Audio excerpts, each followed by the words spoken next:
Hello নয় বড়ে করছি friends, আজকে কিন্তু একটা স্ক্যাম হয়েছে। মিশো থেকে একটা পার্সেল এসছে। আমার পার্সোনালি মিশো খুব একটা পছন্দ না, বাট তাও রিজনেবল বলে নিয়েছিলাম।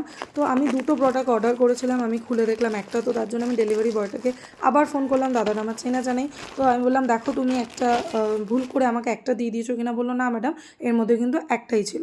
আমি এটাকে আবার রিটার্ন করে দিই, রিফান্ড করে নিই। মিশোতে কিন্তু দুটো অপশান থাকে, একটা বেশি দামের, একটা কম দামের। সবসময় কিন্তু তোমরা বেশি দামেরটা করবে, কম দামেরটা হলে কিন্তু রিফান্ডে খুব প্রবলেম হয় বা রিটার্নেও প্রবলেম হয়। আমি কিন্তু বেশি দামেরটা অলওয়েজ করি। যাই হোক, দুটো কিন্তু এই নেক পিলো বা ট্রাভেল পিলো যেটাই বলতে পারো, এই দুটো এসেছিলো। আমি আগের ভিডিওতে বলেছি ঘুরতে যাবো, বেসিক্যালি তার জন্যই কেনা, শুধু এই ঘুরতে যাওয়ার জন্য। ফিউচারে সব জায়গায় গেলেই কিন্তু খুব রিল্যাক্সেবল এবং খুব কিন্তু একটা হেল্পফুল হয়। তো আমি কিন্তু নিয়েছি অলমোস্ট দুটো মিলিয়ে ওই 800-এর মতো পড়েছে। এর থেকে কম দামেরও ছিল, বাট আমি কম দামেরগুলো কিনিনি, সময় কম, রিফান্ডের কিন্তু প্রবলেম। তো এইগুলো কিন্তু মোটামুটি ওকে কোয়ালিটির এসেছিলো, এখন এটাই ইউজ করি।